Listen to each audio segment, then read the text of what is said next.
Hello good evening everyone. इस session में हम करेंगे 44th चैप्टर को वर्ड पावर बुक का। अब तक 43rd तक हो चुका है, जिसकी जो मैंने प्लेलिस्ट में ऐड कर रखा है वर्ड पावर के, उसमें आपको सारे ही सेशन मिल जाएंगे इकट्ठा फर्स्ट से लेकर के पूरे। तो देखिए, ये शायद हमारा सेकंड लास्ट सेशन है 45 के बाद, क्योंकि 45 तक है आपको सीखने वाली चीज़, और उसके बाद जो सेशन है वो क्या है कि एक्सरसाइजेज़ है रिव्यू करने के लिए कि आपने इस बुक में क्या क्या चीज़ें सीखी।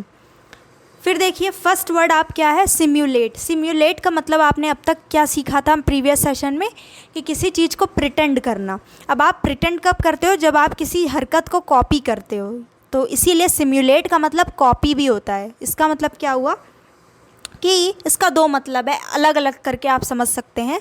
सिम्युलेट मीन्स कॉपी करना या फिर प्रिटेंड करना।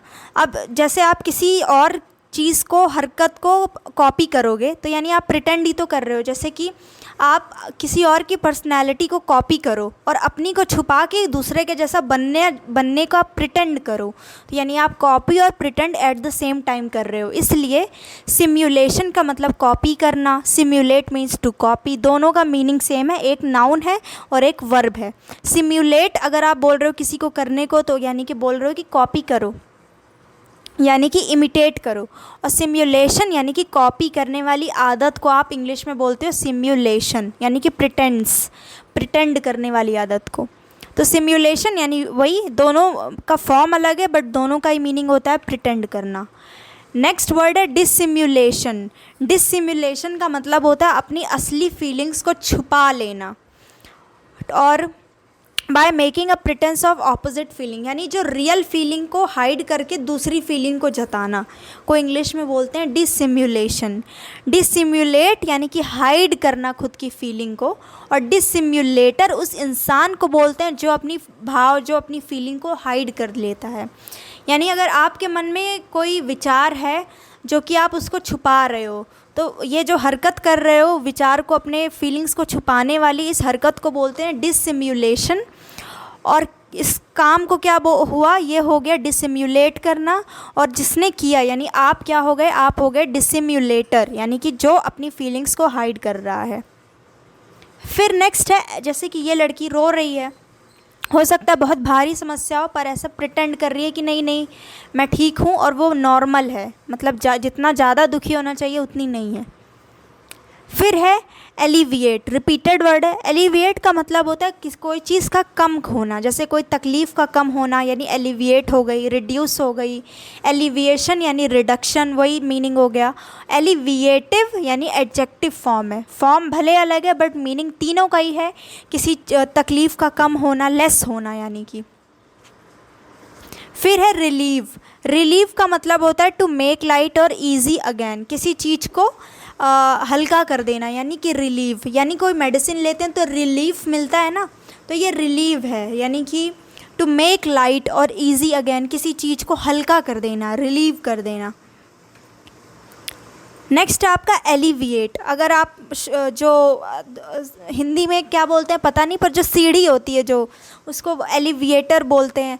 तो एलिवेट का मतलब होता है रेज अप, कोई चीज़ जो आपको रेज कर दे, उठा दे, तो यानी कि एलिवेट कर दिया उस चीज़ ने आपको। अब है लेविटेशन। लेविटेशन का मतलब क्या होता है, किसी चीज़ का ऊपर उठना, पर बाय नो विजिबल मीन्स, यानी कोई चीज़ हवा में उड़ तो रही है, मतलब कोई चीज़ ऊपर है, मटका हो गया या कुछ भी हो गया, पर वो किसी चीज़ से बंधा नहीं है, टंगा नहीं है, मतलब अब आपको पता नहीं चलेगा। जैसे ये कप है, तो ये कप ऊपर है, रेज्ड है, ऊपर तो है, पर ये कप किस चीज़ पे रखा गया है, ये हवा में बस ऐसे ही उड़ रहा है जैसे परी जैसे, तो इसको क्या बोलते हैं, लेविटेशन है ये, यानी कि ये उठा हुआ है। Rising through no visible mean, यानी कि राइज है होना किसी चीज़ का, पर किस चीज़ से राइज है वो विजिबल नहीं होगा, मीन्स वो ज़रिया नहीं दिखेगा जिस चीज़ से वो चीज़ ऊपर होगा। जैसे ये कप उठा हुआ है, ऊपर है हवा में, पर किस चीज़ पे रखा गया है कुछ नहीं दिख रहा है, यानी ये लेविटेशन है। लेविटेट इसी का वर्ब फॉर्म है, किसी चीज़ को लेविटेट कर देना, ऊपर उठा देना, बाय नो विजिबल मीन्स, जैसे जादूगर मैजिक शोज़ में होता है। फिर है लेविटी। लेविटी का मतलब होता है लैक ऑफ सीरियसनेस, यानी कि सीरियसपन ना होना, अगर कोई बच्चों जैसी हरकत करता है तो सीरियस नहीं है, तो क्या वो लैक ऑफ सीरियसनेस कह सकते हैं आप। तो उसको लैक ऑफ सीरियसनेस को कहते हैं लेविटी। लेविटी कैन, फिर आप कोई भी सेंटेंस बना सकते हैं, levity is responsible for unsuccessful career, या जो कुछ भी। Levity means lack of seriousness. फिर है miser. Miser means stingy. Stingy आपने पढ़ रखा है, स्टिंजी मीन्स कंजूस। तो कोई इंसान माइज़र है या मीज़र है तो उसका मतलब क्या है कि वो इंसान कंजूस है, यानी कि स्टिंजी है। मीज़रली, कोई इंसान मीज़रली खर्च करता है अपने पैसे को, यानी कंजूसी दिखाता है। स्मॉल एक्सपेंडिचर करता है, यानी कि कम खर्च करने की पूरी कोशिश करता है, तो स्मॉल एक्सपेंडिचर यानी मीज़रली। मीज़र यानी स्टिंजी, कंजूस इंसान। और मिज़री का मतलब होता है दुख, तकलीफ़, पीड़ा, दुख, दर्द, पीड़ा, मिज़री। फिर नेक्स्ट है वैसिलेट। रिपीटेड वर्ड है, इसको मैं एक्सप्लेन नहीं कर रही हूँ क्योंकि ये सेम प्रीवियस सेशन में आपने पढ़ रखा है। वैसे रिपीट नहीं किया, बट यहाँ पे एक ऐसा वर्ड आ गया कि करना पड़ेगा, एम्बीवेलेंट। एम्बीवेलेंट का मतलब होता है कोई इंसान जो कि वैसिलेटरी हो। अब वैसिलेटरी, ये वैसिलेट से ही वर्ड बना है, वैसिलेटरी। जो इंसान वैसिलेट करे उस इंसान को वैसिलेटरी पर्सन बोलते हैं।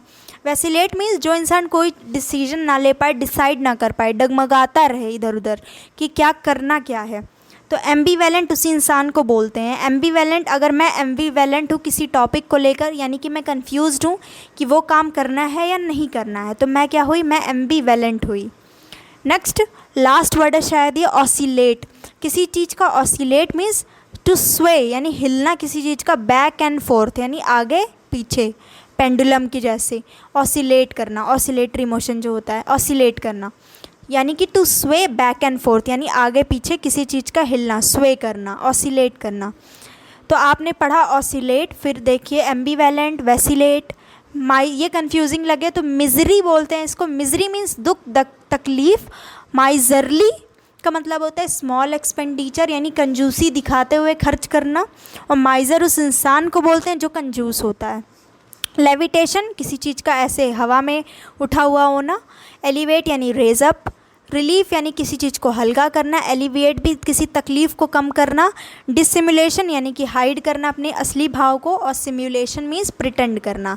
तो दिस वाज योर सेशन 44। अब सेशन 45 मोस्ट प्रॉब्ली हम कल करेंगे 11 मई को। So thank you so much for watching this video. Word power ख़त्म होने वाली है, और अगर आपने ये पूरा मुझसे ही देखा है तो एंड सेशन में आप अपना ओपिनियन ज़रूर से शेयर करें। मैं रिक्वेस्ट करूँगी कि आप उनको एक्सप्लेनेशन कैसा लगा, समझ में आया या नहीं, और इसकी एक्सरसाइजेस को भी हम जल्द ही स्टार्ट कर देंगे once we finish main sessions of this book. तो PDF आपको मिल जाएगी टेलीग्राम चैनल से, और टेलीग्राम चैनल को ज्वाइन कर सकते हैं आप। इसी वीडियो के कमेंट सेक्शन में आपको टेलीग्राम की लिंक मिलेगी वहाँ से। So thank you so much for watching this video. मिलते हैं नेक्स्ट सेशन में, लास्ट सेशन में।